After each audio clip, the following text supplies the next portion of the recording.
Santiago capítulo 2, verso 21, y leo en el nombre del Padre, del Hijo y del Espíritu Santo. Dice así: ¿no fue justificado por las obras Abraham, nuestro padre, cuando ofreció a su hijo Isaac sobre el altar? ¿No ves que la fe actuó juntamente con sus obras y que la fe se perfeccionó por las obras? Y se cumplió la escritura que dice: Abraham creyó a Dios y le fue contado por justicia y fue llamado amigo de Dios. Padre, úsame para tu gloria. Amén y amén. Y que tu unción me pueda transformar.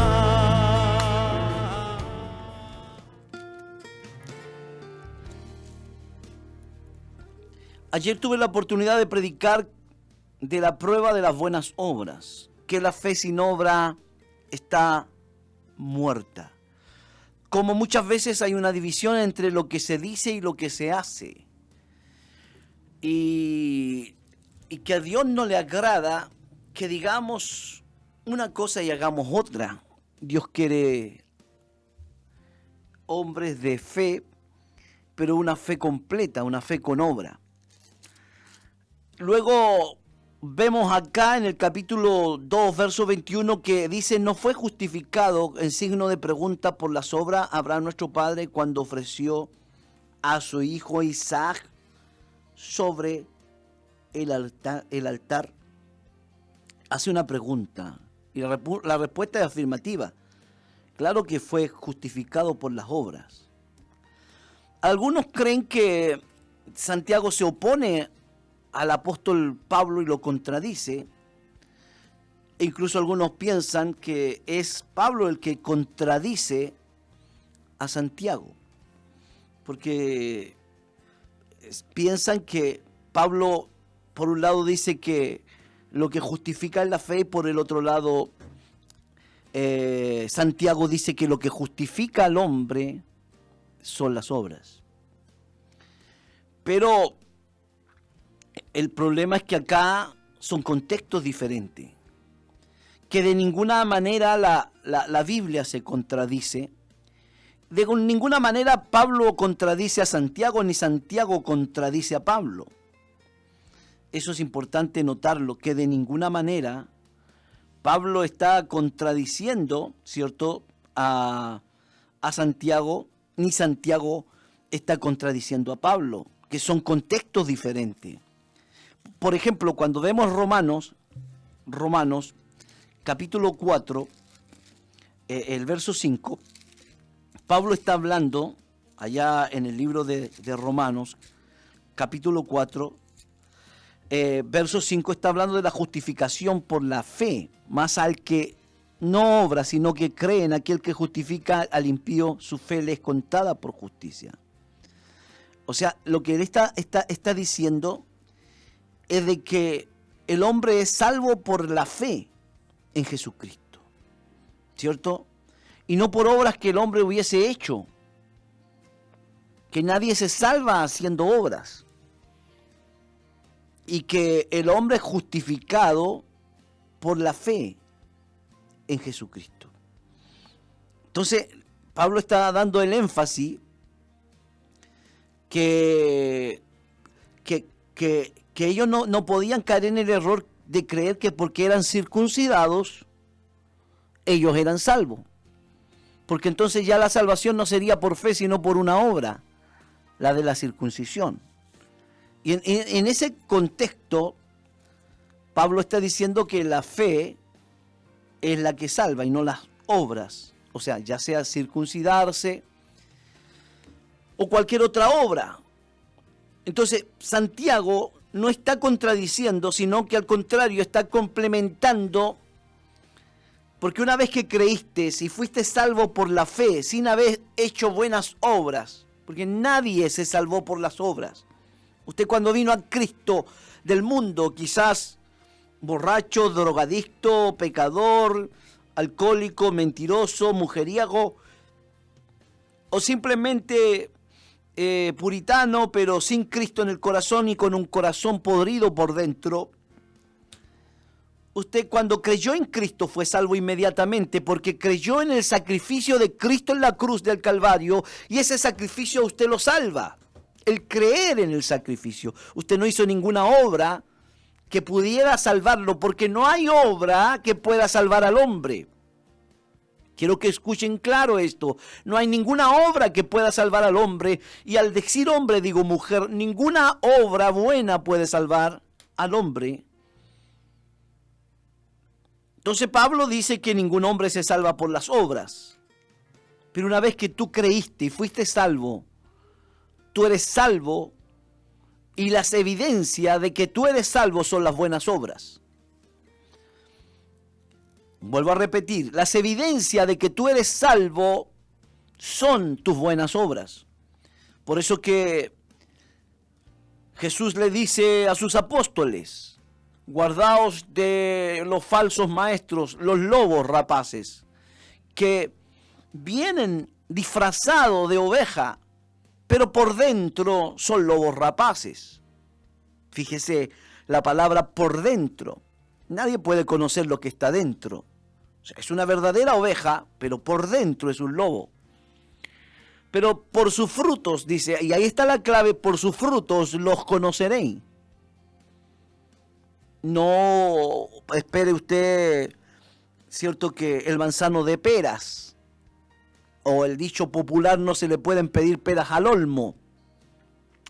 Pero por sus frutos los conoceréis. Entonces las obras, de alguna manera, cuando dice este hombre Santiago, no fue justificado por las obras Abraham nuestro padre cuando ofreció a su hijo Isaac, él no está hablando de esas obras para salvación, sino de esas obras que justifican y que comprueban que eres un hijo de Dios. Eres un hijo de Dios. Entonces, es importante notar que cuando la Biblia habla de que fue justificado Abraham por las obras, no está contradiciendo Santiago, repito, para que quede el precedente, esto es importante porque hay gente que sí piensa en eso. No está contradiciendo Santiago al apóstol Pablo. Entonces, ¿qué dice Santiago? No fue justificado por las obras Abraham nuestro padre cuando ofreció a su hijo Isaac sobre el altar. Y ahora quiero hablar de esa palabra, de que nosotros somos salvos y producto de nuestra salvación somos hombres que hacen buenas obras. Si alguien dice que es salvo, que conoce a Dios, pero aborrece a su hermano, dice la Biblia, el tal es mentiroso. O sea, nadie puede ser salvo y aborrecer a su hermano. Nadie puede ser salvo y no amar a Dios y a su hermano. Entonces, cuando la Biblia habla, dice que por las obras de Abraham nuestro padre se justificó cuando ofreció a su hijo Isaac sobre el altar. Está hablando de un acto tremendo. No está hablando en el contexto de la circuncisión que habla Pablo, sino en el contexto de que él ofreció como ofrenda a su hijo. Y eso mostró el amor tremendo que tenía este hombre por Dios. Hoy día hay mucha gente que dice ser creyente, pero no tiene evidencias. Ojo, no tiene evidencia. Y es muy difícil saber que si es realmente un cristiano verdadero o no es un cristiano verdadero. Pero Dios busca evidencia.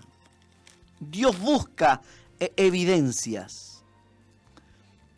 Bendito Dios. ¿Sabía usted que el trigo se parece mucho a la cizaña o la cizaña se parece mucho al trigo? Y si no es un experto es muy difícil diferenciar entre la cizaña y el trigo. Ahí está la parábola de la cizaña y del trigo. Dice la Biblia que, ¿cierto?, hubo un hombre que sembró buena semilla. Y de la noche a la mañana se da cuenta sus trabajadores que en el campo había también cizaña.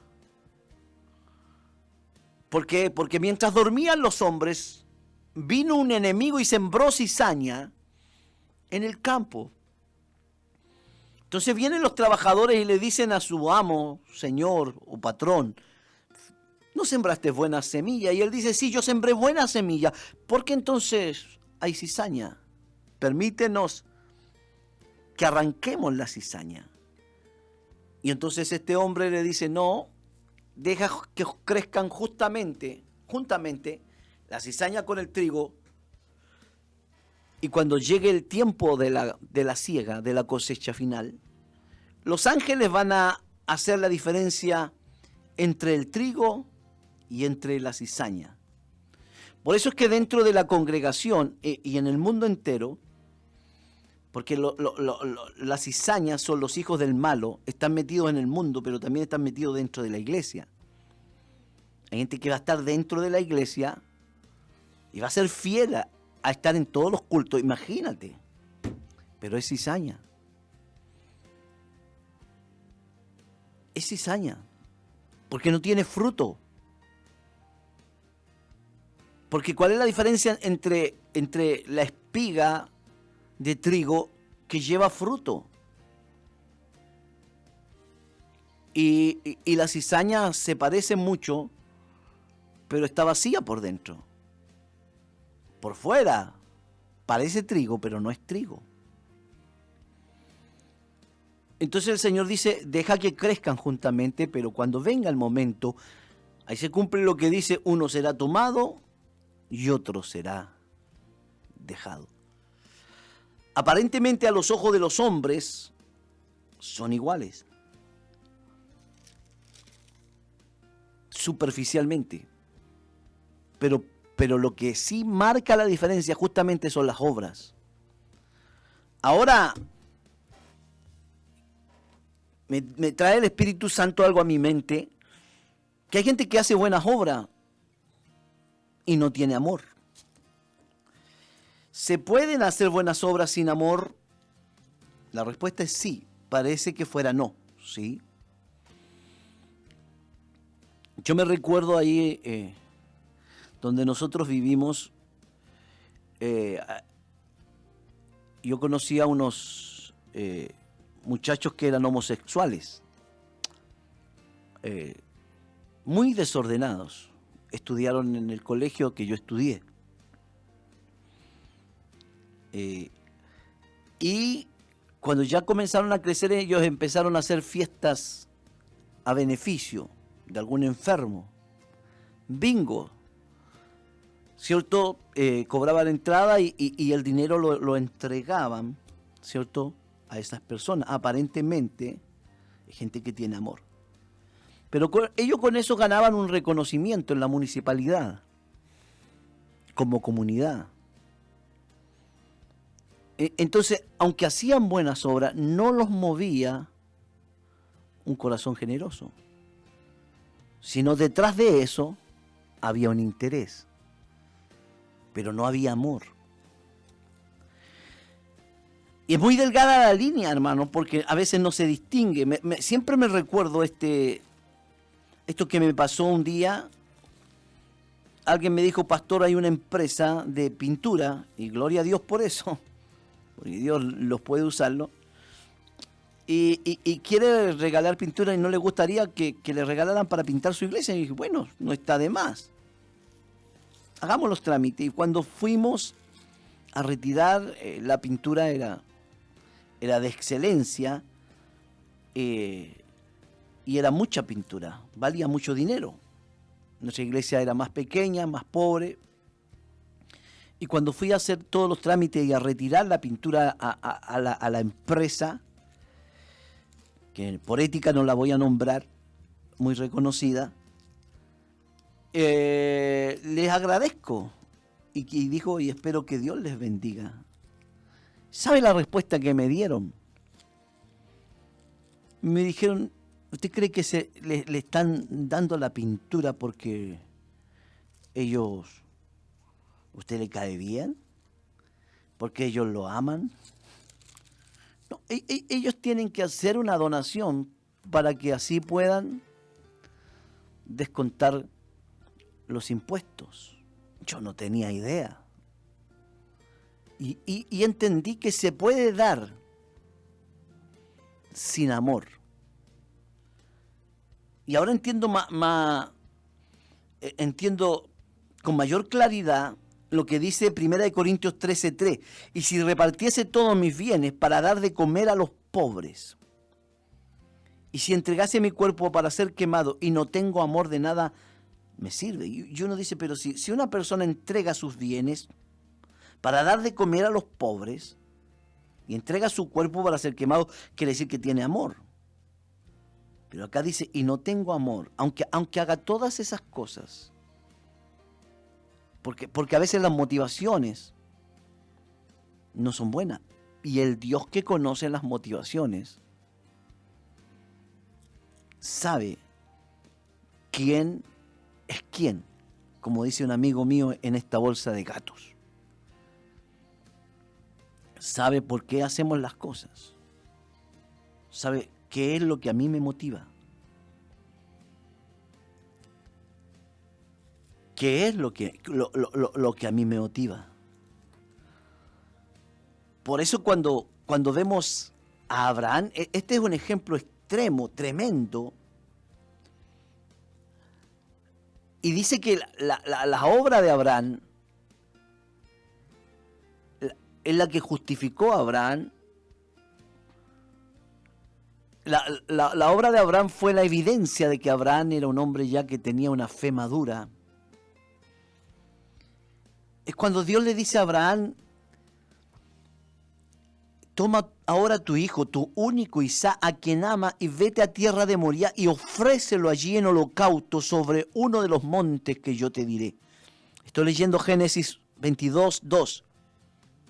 Y Abraham se levantó muy de mañana y enalbardó su asno y tomó consigo 2 siervos suyos y a Isaac su hijo y cortó leña para el holocausto y se levantó y se fue al lugar que Dios le dijo. Al tercer día alzó Abraham sus ojos y vio el lugar de lejos. Entonces dijo Abraham a su siervo, esperad aquí con el asno y yo y el muchacho iremos hasta allí y adoraremos y volveremos. Aquí vemos un acto tremendo de fe. Un acto tremendo de fe. Le dice a su siervo, espérenme aquí con el asno y yo y el muchacho iremos hasta allí y adoraremos y volveremos a vosotros. ¿Por qué? Porque no lo dice acá, pero Hebreos 11:19. Miren la palabra, por eso es bueno amar la palabra, hermano. El libro de Hebreo, capítulo 11, el verso 19, dice que estaba pensando Abraham, pensando en que Dios es poderoso para levantar aún de entre los muertos, de donde en sentido figurado también le volvió a recibir. Cuando fue probado, dice el verso 17, Abraham ofreció a Isaac, en que había recibido la promesa, y él ofrecía a su unigénito. O sea, a Abraham había recibido una promesa de Dios, en tu descendencia, en Isaac, serán benditas todas las naciones. Aunque esto apuntaba a Cristo. Pero en aquel momento era Isaac, un tipo de Cristo. Y le dice, en Isaac, él es tu descendiente directo. Y de repente escucha la voz de Dios que le dice, sacrifícamelo en uno de los montes que yo te diré. Y Abraham le creyó a Dios y va con fe. Y en obediencia, aunque él había recibido la promesa, para ofrecer a su unigénito, habiéndole dicho Dios, en Isaac te serán llamada descendencia. Pero ¿qué estaba pensando? Pensando que Dios es poderoso para levantar aún de entre los muertos, de donde en sentido figurado también Dios se lo devolvió. Entonces, por eso es que Abraham le dice a sus criados, nosotros con el muchacho iremos, adoraremos y volveremos. Porque él creía que aunque él extendiera el cuchillo, sacrificara a su hijo, era tal su fe que él pensaba que su hijo después lo iba a quemar en el altar y Dios lo iba a resucitar. Tremenda fe. Ahora, Dios nunca pidió sacrificios humanos, porque Dios no es cruel, no es sanguinario. Pero simplemente Dios estaba probando la fe de Abraham. Entonces dice el versículo 6, y tomó Abraham la leña del holocausto y la puso sobre Isaac su hijo, y él tomó en su mano el fuego y el cuchillo y fueron ambos juntos. Entonces habló Isaac a Abraham su padre y dijo, Padre mío. Y él respondió, heme aquí, mi hijo. Y él dijo, he aquí el fuego y la leña, mas ¿dónde está el cordero para el holocausto? Y respondió Abraham, Dios se proveerá del cordero para el holocausto, hijo mío. E iban juntos. Y cuando llegaron al lugar que Dios le había dicho, edificó allí Abraham un altar y compuso la leña y ató a Isaac su hijo y lo puso en el altar sobre la leña. Y extendió Abraham su mano y tomó el cuchillo para degollar a su hijo. Entonces el ángel de Jehová le dio voces desde el cielo y le dijo, Abraham, Abraham. Y él respondió, heme aquí, aquí me tienes, Señor. Y él dijo, no extiendas tu mano sobre el muchacho, ni le hagas nada, porque ya conozco que temes a Dios, por cuanto no me rehusaste tu hijo, tu único. Entonces alzó Abraham sus ojos y miró, y aquí a su espalda un carnero trabado en un zarzal por sus cuernos, y fue Abraham y tomó el carnero y lo ofreció en holocausto en lugar de su hijo. Y llamó a aquel lugar, Abraham, el nombre de aquel lugar lo llamó Jehová Jireh, Jehová proveerá, porque en el monte de Jehová será provisto. Qué tremenda historia. ¿Sabe lo que está diciendo Santiago? ¿Cierto? Es que esa fe de Abraham era una evidencia de que Abraham era un verdadero hombre de fe. Me gusta la palabra cuando ofreció a su hijo, ofreció. ¿Sabe? Hoy día se predica mucho de la fe para recibir, y gloria a Dios, porque por fe somos salvos. Gloria a Dios porque por la fe, como contaba mi hermana, y yo también predico la fe para recibir sanidad, y Dios hace milagros. Amén. Yo creo. La fe para adquirir un edificio, para tener un hogar de huérfano. Amén. La fe para adquirir un lugar para que tú puedas vivir. Gloria a Dios. Pero no es la única fe que hay que predicar. No se puede tener solo fe para recibir y para pedir. Escúchame lo que te estoy diciendo. Hoy se predica de la fe para pedir. Y está bien.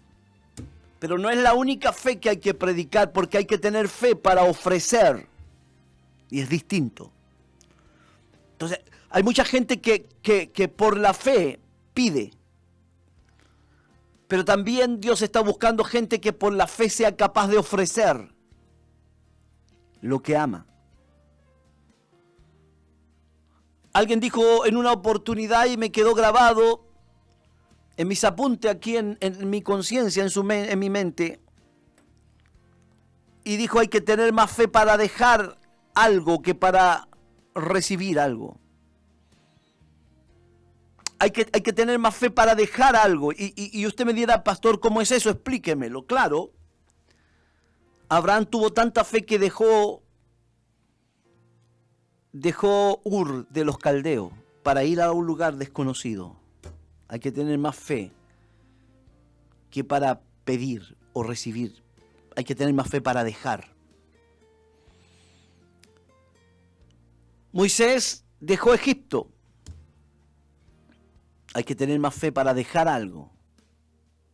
Abraham ofreció a su hijo, creyendo que Dios era capaz de resucitarlo. Hoy se predica mucho de la fe que pide, pero ¿quién predica de la fe que ofrece? Que ofrece, esa palabra ofrecer, ahí,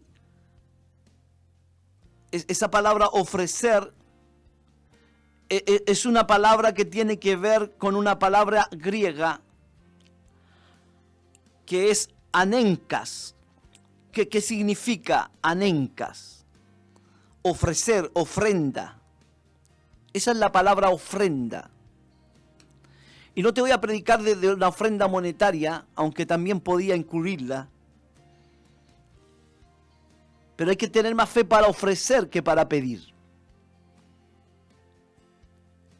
Y gloria a Dios por esos hombres que ofrecieron su vida, que entregaron su vida. No solo la ofrecieron, sino también la entregaron. Hoy día nosotros estamos aquí porque hubieron hombres antes de nosotros que dejaron todo. El evangelio chileno tiene una connotación de seriedad, de responsabilidad, incluso de formalidad en la forma de vestirse, por la herencia que tenemos de la gente que vino de los Estados Unidos, dejando quizás su profesión, médicos, abogados, ingenieros, para venir a un país pobre, para evangelizar. Ellos dejaron, por la fe dejaron su nación para venir a predicar. ¿Serías capaz de dejar todo por irte a pastorear a una isla o a un pueblo olvidado? Esa es la fe más grande. Es el nivel de fe más grande. Ay, Señor mío. Yo no sé cuánto hoy me están escuchando y dicen, pastor, yo necesito ese nivel de fe. Cuando yo era más niño, escuchaba a los predicadores decir, fui a Estados Unidos y me hicieron una ofrenda y estoy tan bendecido que tengo $10,000 y los predicadores que tenían la edad mía, 18, 20 años, decían, algún día yo quiero ir a Estados Unidos también, porque también me gustaría que Dios me usara allá, pero también me gustaría los $10,000.